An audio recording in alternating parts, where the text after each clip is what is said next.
نحمده ونصلي ونسلم على رسوله الكريم أما بعد فأعوذ بالله من الشيطان الرجيم بسم الله الرحمن الرحيم ما كان محمد نبا أحد من رجالكم ولكن رسول الله وخاتم النبيين وكان الله بكل شيء عليما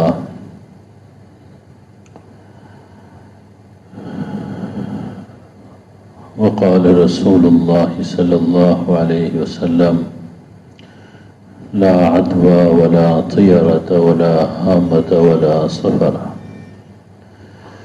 صدق الله وصدق رسول الله صلى الله عليه وسلم۔ قرآن پاک کی ایک آیت مبارکہ ہے اور ایک حدیث پاک ہے۔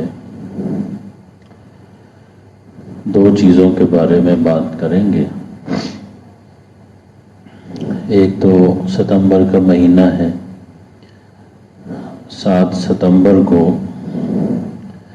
قادیانیوں کو پاکستان کی پارلیمنٹ نے غیر مسلم اقلیت کافر قرار دیا تھا۔ یہ 100 سال کا فتنہ تھا جس کو پارلیمنٹ نے کوشش کی کہ یہ فتنہ ختم ہو جائے۔ اس کے بارے میں پچھلے جمعے کو بھی بات ہوئی، اس جمعے کو بھی بات کریں گے، کیونکہ یہ بنیادی عقائد میں سے اس عقیدے کے بغیر قیامت کے دن نجات نہیں ہونی۔ حضور پاک صلی اللہ علیہ وسلم کو خاتم النبیین مانے بغیر آپ کے بعد کوئی نبی نہیں آئے گا، کوئی رسول نہیں آئے گا۔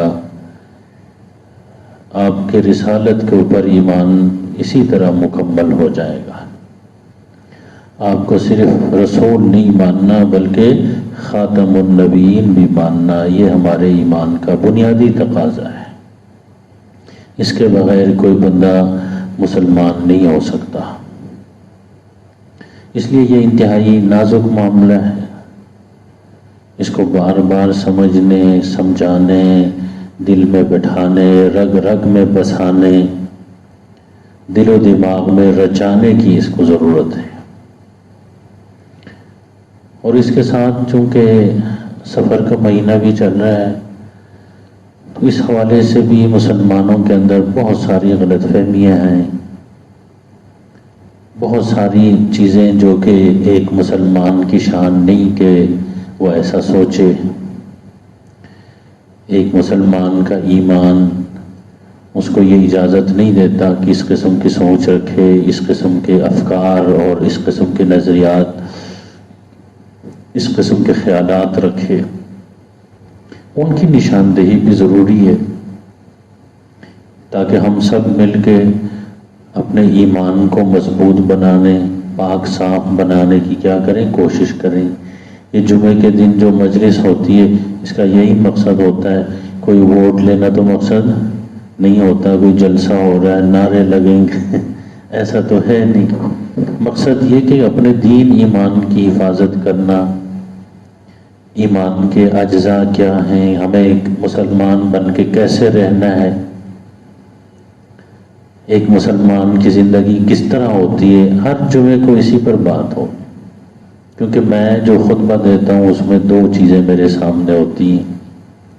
ایک تو یہ کہ اسلام کی تعلیمات قرآن و سنت کی روشنی میں، صحابہ کرام کی زندگیوں کی روشنی میں ہم آپ کے سامنے پیش کریں، اور دوسری بات یہ کہ پاکستان کے ساتھ ایک وطن اللہ نے ہمیں دیا ہوا ہے، اس کے ساتھ ہمیشہ اپنی محبت، اپنے تعلق کو قائم رکھیں۔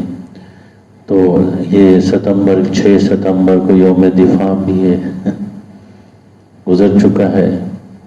اس وطن کی قدر کرنی ہے۔ یاد رکھیے اپنے ملک کے ساتھ محبت کرنا، اور پھر اسلامی ملک کے ساتھ، ہمارا ملک اسلامی ملک، اس کے ساتھ محبت کرنا، یہ بھی ہمارے دین کا، ایمان کا حصہ ہے۔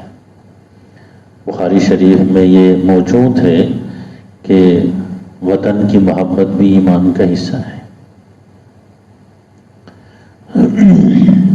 حضور علیہ السلام مکہ مکرمہ سے بڑی محبت فرماتے تھے، جاتے ہوئے جو خطاب کر کے گئے ہجرت کرتے ہوئے کہ میں کبھی باہر نکلنا نہیں چاہتا تھا، لیکن میری قوم نے مجھے یہاں رہنے نہیں دیا، میری جان کے در پہ ہو گئے، میرے دین ایمان کے در پہ ہو گئے، اس لیے چھوڑ کے جا رہا ہوں۔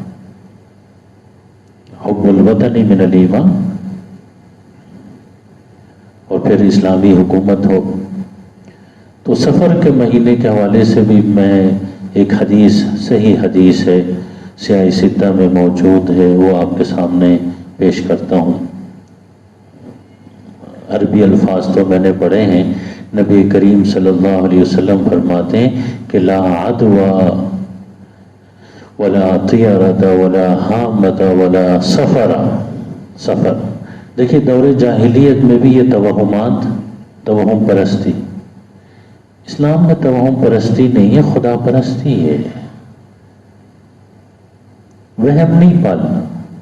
ایمان اس میں ایک آدمی کو مضبوط کرتا ہے، اس کو انرجی فراہم کرتا ہے، طاقت فراہم کرتا ہے، مضبوط کرتا ہے، اس کو کمزور ہونے نہیں دیتا۔ اس لیے فرمایا کہ لا عدوى، بیماریاں متعدی نہیں ہوتی۔ کیا مطلب؟ اللہ کے حکم کے بغیر کوئی بیماری ایک سے دوسرے کو نہیں لگتی، جب اللہ کا حکم ہوتا ہے تو لگتی۔ میں پڑھاتا ہوں، حدیث ہی پڑھاتا ہوں، مسلم شریف جامع شفیہ میں پڑھاتا رہا، لیکن کبھی اتنی سمجھ نہیں آئی۔ دیکھیں نا، بعض لوگ ہمیں بہت سمجھتا ہوں، میں تو آپ کو بتا رہا ہوں کہ مجھے سمجھ آتے آتے سمجھ آ گئی وقت لگتا ہے، لیکن میں پڑھاتا ہوں، تفسیر پڑھاتا ہوں، حدیث پڑھاتا ہوں، بعض چیزیں بڑی دیر میں سمجھ آ گئی۔ یہ کورونا وبا ہر ایک لگتی ہے، ہاتھ نہیں ملانا، فلان نہیں کرنا، مجھے بخار ہو گیا، اب ادھر ادھر سے دوائیاں لے لی، نہیں ٹھیک نہیں ہوا، تو جو ہے نا جا کے وہ ٹیسٹ کروایا، وہ ٹیسٹ 4-5 دن کے بعد آنا تھا، وہ 4-5 دن تک جو ہے نا مجھے بخار بھی ہو رہا ہے، جسم ٹوٹتا ہے۔ تو چھوٹا بیٹا میرا وہ مجھے دباتا رہا، ہاں جی، دونوں بیٹے میرے ساتھ اکٹھے کھانا کھاتے رہے۔ میرے کئی شاگرد کے جی وہ بخار ہوا، استاد جی کو آ کر ملتے رہے، جاتے ہوئے ہاتھ بھی ملا کے گئے، کسی کو نہیں ہوا الحمدللہ۔ کسی کو یہ کوئی خوشی کی بات نہیں کہ نہیں ہونا چاہیے تھا، نہیں، میں یہ عرض کر رہا ہوں، یہ دیکھ کے تب میرے عقیدہ مضبوط ہو گیا، اللہ کے حکم کے بغیر کوئی بیماری کسی کو، حضور نے فرمایا تھا 1400 سال پہلے، لا عدوى، کہ بیماریاں اللہ کے حکم کے بغیر نہیں پھیلتی۔ اللہ کا حکم ہوتا ہے بیماری پھیلتی ہے، نہیں ہوتا نہیں پھیلتی۔ اللہ کے حکم کے بغیر سیلاب بھی نہیں آتے، بارش بھی نہیں ہوتی۔ دیکھیں چائنا میں 12 دریا سوکھ گئے، بارش نہیں ہو رہی، اور ادھر بارش ہو رہی ہے کہ تھمتی نہیں، دعا کر کر کے ہم سمجھ گئے کہ نہیں، اللہ کا حکم ہے۔ یورپ میں برطانیہ کے دریا سوکھ گئے، بارش نہیں ہو رہی، چائنا کے 12 دریا سوکھ گئے، چونکہ ان کو پتہ نہیں کرنا کیا ہے، وہ کہتے ہیں ہم مصنوعی بارش برسائیں، ہمیں پتہ کرنا کیا ہے، اللہ سے دعا کرنی ہے، بارش ہو جائے گی۔ دیکھا نا، ہم اپنے دین اسلام، دیکھیں چائنا والے اب خلا میں فضا میں چاول کاشت کر رہے ہیں، لیکن ان کو یہ نہیں پتا کہ بارش کے لیے اللہ سے دعا کریں، کیونکہ یہ دین سکھاتا ہے، یہ ایمان سکھاتا ہے، یہ محمد رسول اللہ صلی اللہ علیہ وسلم ہیں جو انسانوں کو اللہ سے رابطہ کرواتے ہیں۔ دین کیا، کس چیز کا نام ہے؟ اب سارے دین کا خلاصہ نکالیں، بندوں کو اللہ سے کیا کرانا؟ رابطہ کروانا، جوڑ دینا۔ نماز ہم پڑھتے کیوں؟ رب سے رابطہ ہو جائے۔ روزہ ہم رکھتے ہیں جی اللہ سے رابطہ ہو جائے، زکوٰۃ ہم دیتے ہیں اللہ سے رابطہ ہو جائے، صدقہ ہم دیتے ہیں کیا ہو جائے؟ اللہ سے رابطہ ہو جائے۔ کوئی بھی نیکی کریں یاد رکھیے اللہ سے رابطہ ہو جاتا ہے۔ یہ نیکیاں کیا چیزیں ہیں؟ سرکار دو عالم صلی اللہ علیہ وسلم نے یہ جو نیکیاں بتائی ہیں کم از کم ایک مرتبہ تو ان کی فہرست پڑھ لیں۔ بخاری شریف میں حدیث آتی ہے الایمان بضع و سبعون شعبۃ، ایمان کے 77 شعبے۔ کتنے؟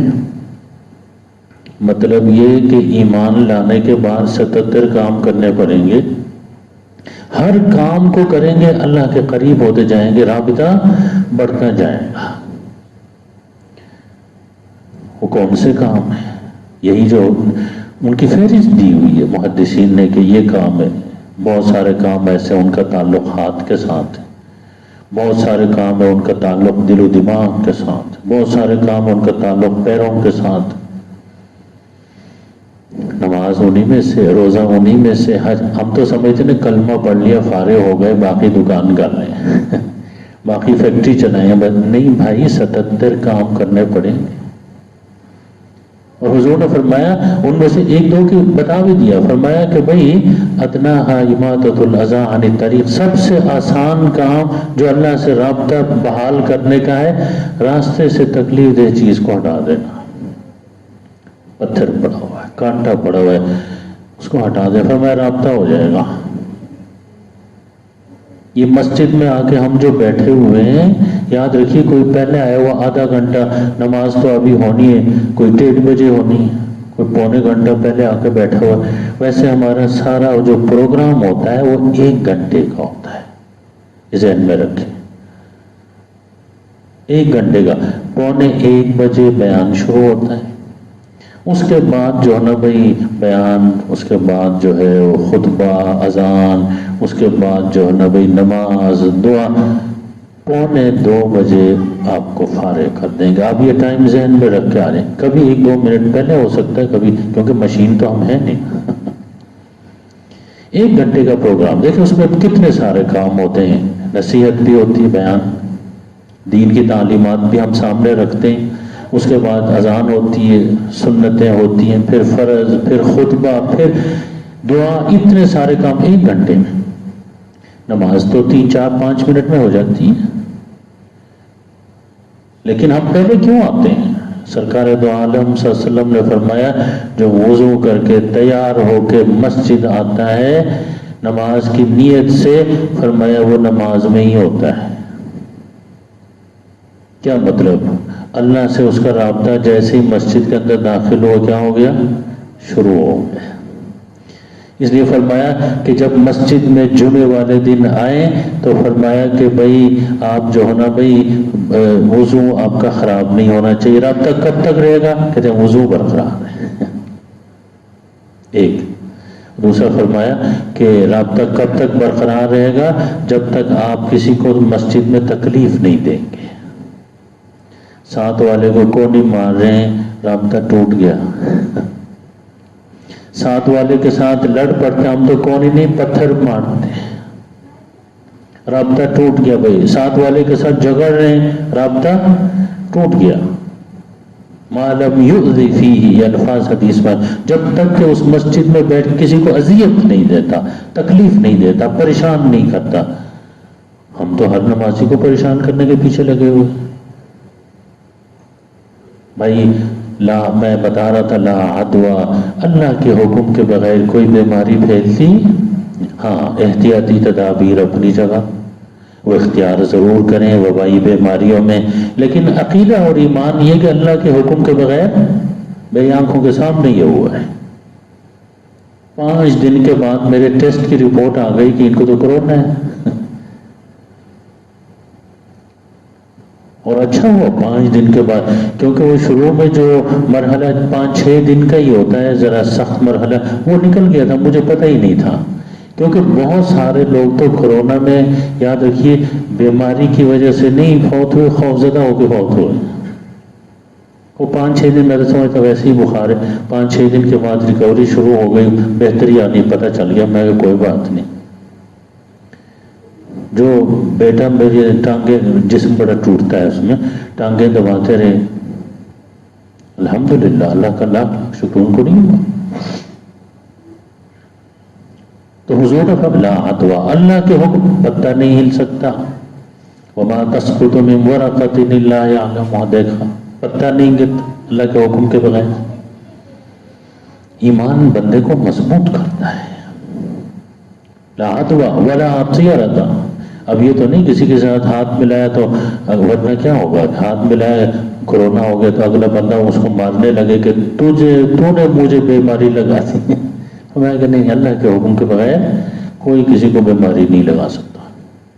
ولا طیرۃ، طیارہ پرندے اڑا کے جو ہے شگون لیتے تھے جاہلیت میں، پرندہ اڑاتے، ادھر اڑ گیا تو کہتے بھائی سفر شروع کرو، بھائی بہت اچھا ہوگا سفر، ادھر اڑا تو کہتے نہیں نحوست ہے، فرمایا کہ نہیں، ولا طیرۃ، یہ پرندہ اڑا کے شگون لینا کوئی کام نہیں۔ ولا ہامۃ، یہ الو نہیں، الو اس کو ہامہ کہتے ہیں عربی میں، اس کو منحوس سمجھتے تھے لوگ، بیچارہ منحوس نہیں، یہ معذور ہے، اس کو نظر نہیں آتا کم وقت کو، اس معذور بیچارے پرندے کوئی آ کے کسی کے گھر کے پاس بیٹھے کا پتھر مار مار کے منحوس ہے، ہمیں نہیں، کوئی منحوس نہیں، کوئی نحوست نہیں، ولا ہامۃ ولا صفرا۔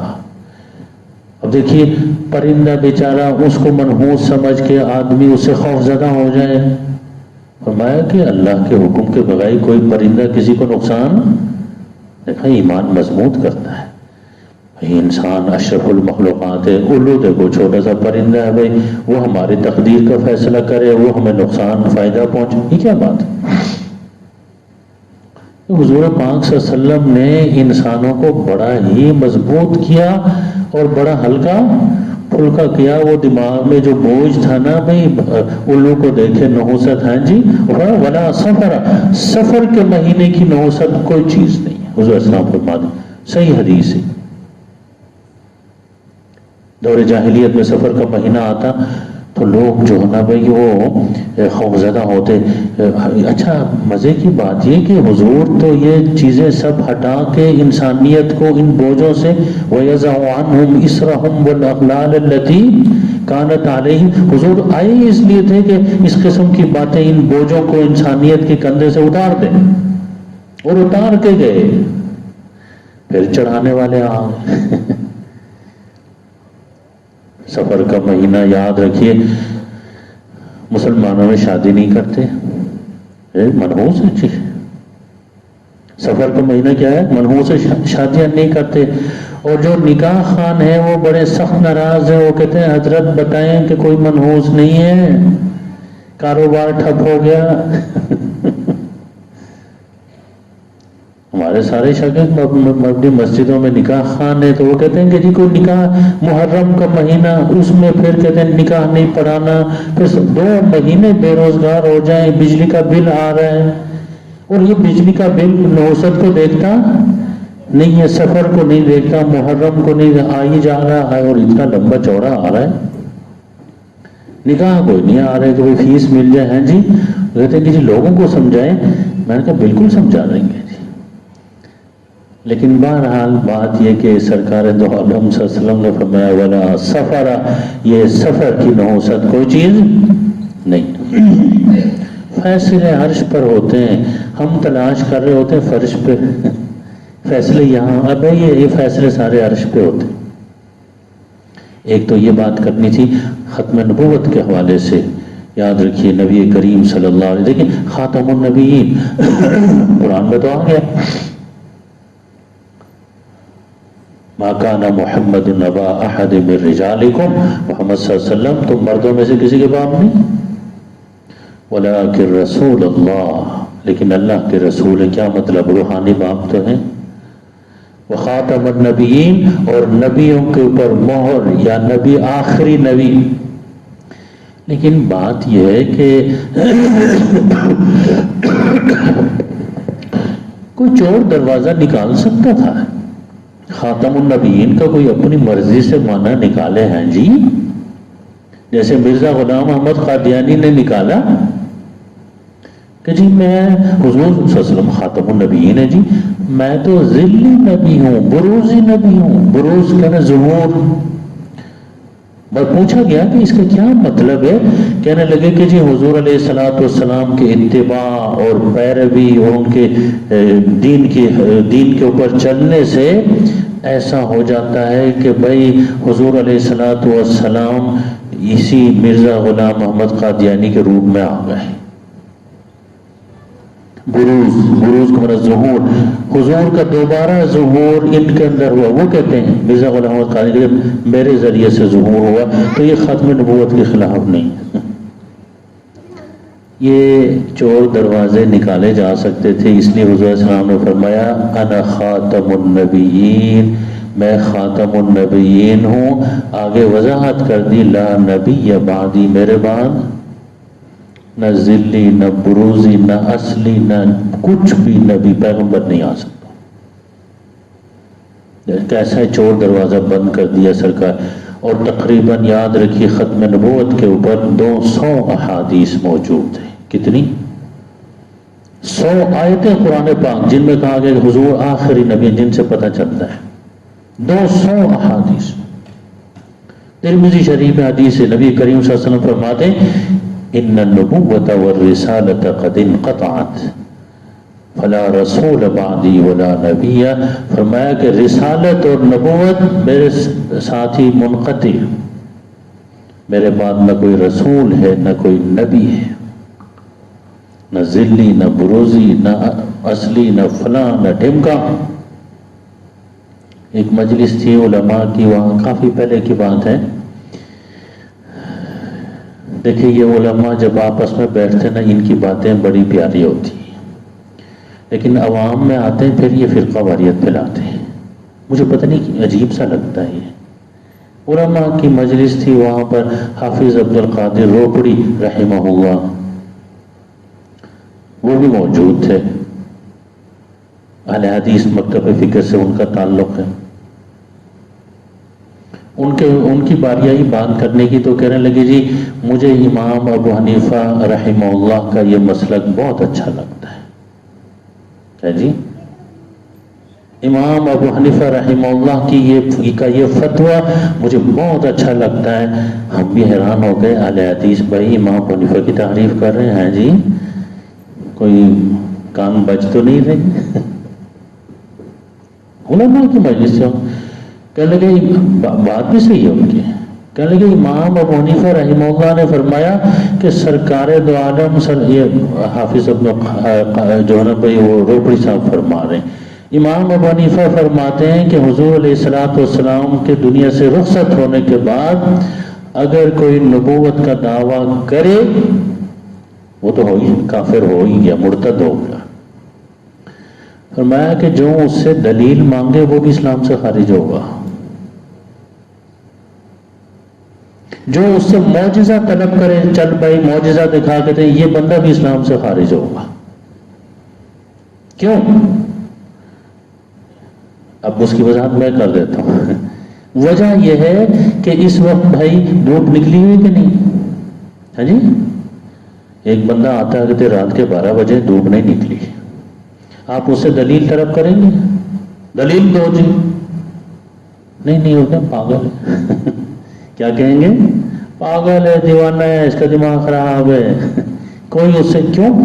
حضور علیہ السلام نے 200 حدیثوں میں یہ بات سمجھائی، اللہ نے 100 آیتوں میں یہ بات سمجھا دی کہ حضور کے بعد کوئی نبی، یہ ایسی روشن مسئلہ ہے جیسے اس وقت دھوپ نکلی ہوئی ہے۔ کوئی رات کا دعویٰ کرے اسے کہا جائے گا پاگل ہے، دلیل طلب نہیں کی جائے گی، معجزہ طلب نہیں کیا جائے گا، پاگل قرار دیا جائے گا۔ اب آپ دیکھیں یہ علماء جب آپس میں بیٹھتے ہیں کتنی محبت کے ساتھ ایک دوسرے کے ساتھ باتیں کرتے ہیں۔ اچھا جب پھر ممبر و محراب پہ آتے ہیں پھر شروع ہو جاتی ہے پھر قوالیت۔ کیوں؟ میں تو سمجھتا ہوں اس کی وجہ آپ لوگ ہیں۔ کوئی اتحاد کی بات کی جائے، اتفاق کی بات کی جائے، مسلمانوں کے یاد رکھیے، دلوں کو جوڑنے کی بات کی جائے آپ بات نہیں سنتے، جب یاد رکھیے دوسرے فرقوں کو جو نہ رگڑا دیا جائے تو سبحان اللہ، زندہ باد۔ پھر خطیب صاحب بھی جو نہ بھائی چاہتے ہیں کہ زندہ باد ہو، خطیب نے تو خطیب رہنا ہی ہے، فرقے کے ذریعے سے جو نا مسلک کے ذریعے سے چندہ جمع کرنا ہی ہے، اپنا دھندا چلانا ہی ہے۔ میں اپنے خلاف بات کر رہا ہوں، آپ سن لیں لیکن حقیقت یہی ہے۔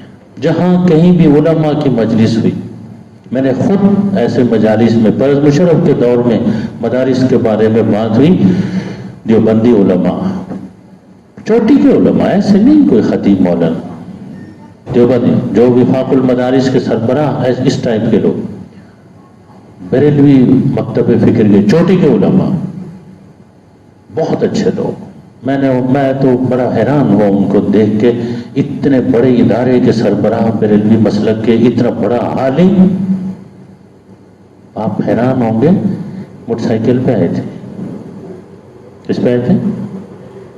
میں ایسے ہی لوگوں سے متاثر ہوتا ہوں، موٹر سائیکل پہ، وہ بھی کیا کہتے ہیں اس کو، 70 پرانی اس پہ آئے تھے، اور بہت بڑے مفتی صاحب ان کے پیچھے بیٹھ کے آئے تھے۔ تو مجھ سے آپ کہیں گے کہ بریلوی کے خلاف بات کرو، مجھ سے میری زبان سے ہی بات نہیں نکلتی۔ اتنا بڑا عالم، اتنے بڑے ادارے کے سربراہ، ایسی سادگی ہے جی۔ اہل حدیثوں کے بہت بڑے عالم، وہ بھی مکتب فکر کے نمائندے، میں نے وہاں جامع شفیع میں میٹنگ تھی تو میں بھی اس میں موجود تھا معاونت کے لیے۔ اس لیے ہم تو دیکھتے ہیں کہ علماء جب آپس میں بیٹھتے ہیں وہ دین کا صحیح منظر ہوتا ہے، ممبر پہ بیٹھتے ہیں وہ صحیح منظر، میں تو ممبر پہ بھی بیٹھ کے کوشش صحیح باتیں بتاتا ہوں۔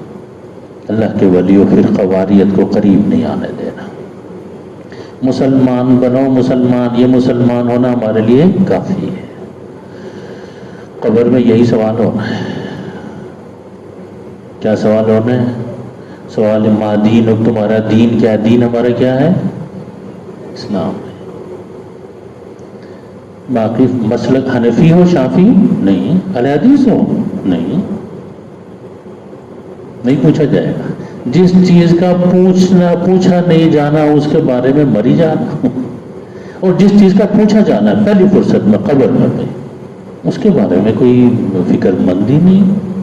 یہ فرقہ واریت ہمیں کہیں کا نہیں چھوڑتی۔ اچھا علماء بعض مرتبہ جو ہمارے نوجوان ہیں نا ختم نبوت کے حوالے سے، وہ کہتے ہیں کہ جی یہ علماء تو ہر وقت غصے میں ہوتے ہیں۔ جی کیا ہوتے ہیں؟ غصے میں ہوتے ہیں، اور قادیانیوں سے ہمیشہ ناراض رہتے ہیں۔ کیوں؟ کیا وجہ ہے؟ بھائی ایک تو میں اب وجہ آپ کو بتا دیتا ہوں کہ ہم ان سے ناراض کیوں ہوتے ہیں۔ غصے کی بات نہیں ہے، ہوں گے بہت سارے علماء۔ یاد رکھیے سب سے پہلے فتویٰ مرزا غلام احمد قادیانی کے بارے میں کس نے دیا تھا؟ کسی مولانا نے دیا تھا؟ علامہ اقبال نے دیا تھا؟ صحیح بتا رہا ہوں، کنہوں نے دیا تھا؟ علامہ اقبال نے دیا تھا۔ لکھا ہے علامہ اقبال نے، فرمایا کہ جو آدمی یہ کہے کہ میرے اوپر الہام ہوتا ہے، یعنی وحی آتی، اور جو میری وحی کو میرے اوپر ایمان نہ لائے، مجھے پیغمبر نہ مانے، وہ کافر ہے۔ جو یہ کہتا ہے اگرچہ وہ اپنے آپ کو نبی نہ بھی کہے، وہ نبوت کا دعویٰ کر رہا ہے، کافر ہے، واجب القتل ہے، مرتد ہے۔ علامہ اقبال تو بڑے پڑھے لکھے آدمی تھے، مولوی تو نہیں، مفتی تھے۔ کمال یہ ہے کہ وہ دین کو سمجھتے تھے۔ ہمارے نوجوان کالج یونیورسٹیوں میں جو پروفیسر حضرات، وہ نہیں سمجھتے دین کو۔ مسئلہ یہ سمجھتے تھے علامہ پہلا فتویٰ تو انہی کا تھا، انہوں نے کہا، صرف یہ نہیں کہا کافر ہے، انہوں نے کہا تھا واجب القتل ہے، مرتد ہے، یہ لکھا ہوا ہے۔ اب آپ بتائیں علامہ اقبال کے غصے میں رہتے تھے؟ مولوی صاحب تھے؟ نہیں، حقائق بیان کرتے تھے۔ کیونکہ یہ قادیانی جب پیغمبر مرزا غلام احمد قادیانی کو وہ پیغمبر مانتے ہیں، اس کا مطلب یہ کہ مسلمانوں کی وحدت کو وہ پارا پارا کرنا چاہتے ہیں۔ مسلمانوں کی وحدت کی ایک نشانی ہے محمد رسول اللہ صلی اللہ علیہ وسلم خاتم النبیین۔ سارے اختلافات وہاں جا کے ختم ہو جاتے ہیں۔ اس لیے آپ نے دیکھا قادیانیوں کو کافر قرار دینے کے حوالے سے دیوبندی، بریلوی، یاد رکھیے اہل حدیث، شیعہ، سنی، سب جو نا حیاتی مماتی سب کیا ہو گئے، اکٹھے ہو گئے۔ اور ان سے باہر بھی جو تھے وہ سوشلزم والے، وہ بھی کیا ہو گئے، مسلمان تو وہ بھی ہے نا، حضور کا کلمہ تو وہ بھی پڑھتے، قرآن تو وہ بھی مانتے، سارے اکٹھے ہو گئے۔ معلوم ہوا کہ ہماری وحدت کی علامت کون ہے، محمد رسول اللہ صلی اللہ علیہ وسلم۔ جو ان کے بعد کسی کو نبی پیغمبر مانتا ہے وہ مسلمانوں کی وحدت کو، شیرازے کو بکھیرنا چاہتا ہے، خراب کرنا چاہتا ہے، اس لیے مسلمان ان سے ناراض ہے۔ عیسائی ہے بھائی، مسلمانوں کی وحدت کو خراب، ہندو ہے، مسلمان اپنے آپ کو ظاہر کر کے مسلمانوں میں تفریق، مسلمانوں کی وحدت کو تباہ کرنے کی کوشش، اس لیے ہندوؤں سے ہم اتنے ناراض نہیں رہتے۔ ایک تو وجہ یہ ہے، میرا خیال آپ میری بات سمجھ رہے ہوں گے، میرے دلائل سمجھ رہے ہوں گے۔ اور دوسری بات یہ علامہ اقبال کا یہی خط جو انہوں نے لکھا، پھر جب چھپا، یاد رکھیے یہ کافر، مرتد، واجب القتل کے الفاظ اس میں نہیں ہیں۔ بزرگوں میری بات اور سے سنیں، میں بھی کوئی ایسے جو نا غصے میں آنے والا مولوی نہیں ہوں، ٹھنڈے دل سے بات کرتا ہوں، دماغ سے سوچ کے بات کرتا ہوں۔ آپ حیران ہوں گے اصلی خط میں یہ ساری چیزیں تھیں، واجب القتل، کافر، لیکن جب چھپی، وہ خطوط چھپے ہیں اس میں یاد رکھیے اقبال کے خطوط میں یہ کافر، واجب القتل کو نکال دیا گیا تھا۔ چھپنے کے بعد کتاب تقسیم ہوئی تو مفکرین، دانشور، انہوں نے کہا کہ اصلی خط نکالا گیا، وہاں تو یہ لفظ تھے۔ پتہ چلا کہ جہاں جو ہے نا پرنٹنگ کے جو وہ تھے نا سارے پروگرام وہ تھے، اس میں کوئی بندہ قادیانی تھا، اس نے یہ جو سطر، یہ جو ایک سطر، اس کو کیا کر دیا۔ ہم اس لیے ناراض ہوتے ہیں کہ یہ چور ہیں۔ اب آپ سمجھیں ہم ان سے کیوں ناراض ہوتے ہیں۔ پھر وہ لازمی بات ہے، وہ اصل خط نکالا گیا، ابھی بھی موجود ہے سارے محققین کے سامنے۔ بھائی یہ یاد رکھیے دین چور ہیں، اس لیے ہم ان سے ناراض ہیں۔ آپ ان کی چوری دیکھیں کہ اقبال کے فتوے میں جو لکھا ہوا ہے، اس کو خط میں جو لکھا ہے اس کو انہوں نے یہ حصہ کاٹ دیا۔ ناراضگی بنتی ہے کہ نہیں بنتی؟ بندے نے جو کچھ کہا ہے وہ سامنے رکھو۔ اس لیے ہم کہتے ہیں جتنے بھی فوج میں، بیوروکریسی میں، جتنے بھی سرکاری ادارے ہیں جو کلیدی عہدے ہیں ان سے قادیانیوں کو نکال دیا جائے، کیونکہ وہ کسی وقت بھی ایک سطر کیا کر دیں گے، نکال دیں گے، یہ چور ہیں۔ اب ہماری بات تو میرا خیال ہے آپ کو کوئی جذباتی بات تو یہ تاریخ ہے ان لوگوں کی، ہم ناراض کیوں ہیں ان لوگوں سے، قادیانیوں سے کیوں ناراض ہوتے ہیں؟ یاد رکھیے ناراضگی کی وجہ کیوں، اس لیے کہ ہم اپنے دین کی حفاظت کے علماء ذمہ دار ہیں۔ ہماری ذمہ داری ہے مسلمانوں کو دین کے بارے میں آگاہ۔ میرا کام یاد رکھیے ایٹم بم بنانا نہیں ہے، ایٹم بم بنانا سائنسدانوں کا کام ہے، علاج معالجے کے نئے طریقے دریافت کرنا ڈاکٹروں کا، میڈیکل سائنس والوں کا کام ہے، مذہبی پیشوا کا کام ہے دین کی حفاظت، دین کی تعلیم، دین کی تربیت، مسلمانوں کے ایمان پر پہرا دینا، یہی میرا کام ہے۔ الحمدللہ میں یہ کر رہا ہوں۔ اللہ تعالیٰ میری جو کاوش ہے اس کو بھی، اور آپ جو مسجد میں آ کے یہ سیکھنے کی کوشش کرتے ہیں، دونوں کو اللہ قبول فرمائے، مجھے بھی آپ کو بھی اپنے ایمان پر پہرا دینے، اپنے ایمان کی چوکیداری کرنے کی اللہ توفیق عطا فرمائے۔ وآخر دعوانا الحمدللہ۔